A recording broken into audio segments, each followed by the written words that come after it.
Climate change is not in the distant future, but happening now, and it is already having severe consequences for societies and people's livelihoods. Politicians, scientists, civil society organizations, and advocacy groups, such as the Heinrich Böll Stiftung, as well as communities around the world, are grappling with these impacts and costs.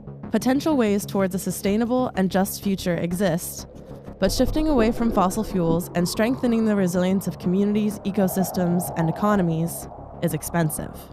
Some, but not enough financing for climate action has been pledged and collected to ensure that funds are available for the necessary changes. But where does the money come from?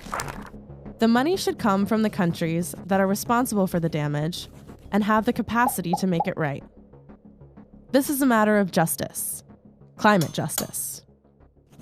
Industrialized economies such as the United States, England, and Germany have profited from carbon-intensive economic development.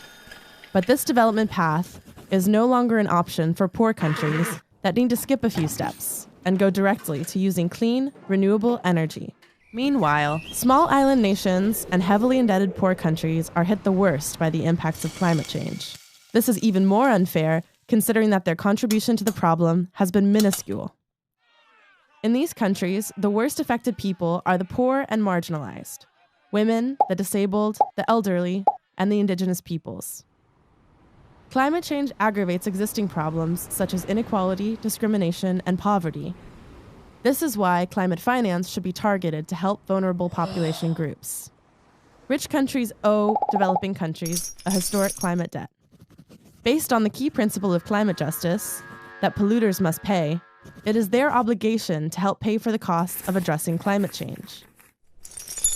So, how much money is needed? Careful estimates say hundreds of billions, if not trillions. And the longer we wait to tackle climate change, the more expensive it gets. In 2009 in Copenhagen, industrialized countries committed to contributing $100 billion annually by 2020 to address the issue. Since then, many climate funds and initiatives have sprung up. But rich countries' contributions have yet to reach their goals, and the long-term future of many climate funds is not secure. While rich countries are supposed to take the lead, most of the money today comes from the private sector, and governments increasingly give loans that need to be paid back. However, loans place a strain on poor recipients, and investors often have priorities that do not align with the needs of communities and countries. This is why public climate finance should be mostly in the form of grants, especially for helping communities adapt to the impacts of climate change. But what's this money for in practice? Climate finance is used to fund projects in mitigation or adaptation, and more in cross-cutting activities that combine both.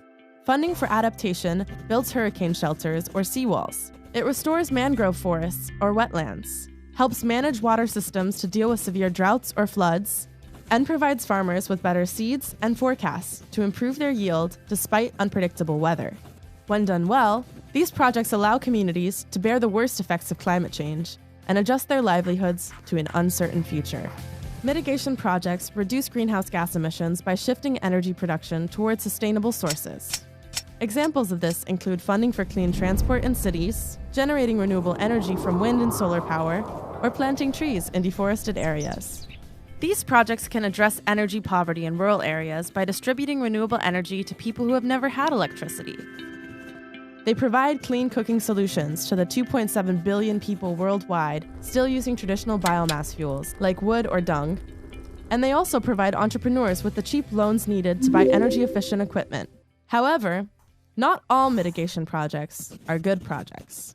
Large hydroelectric dams can displace people and destroy their livelihoods, while growing food crops for biofuel can increase food insecurity. Misguided climate mitigation can easily make things worse. The most successful projects put people first and give communities and marginalized groups a strong voice in designing and selecting them.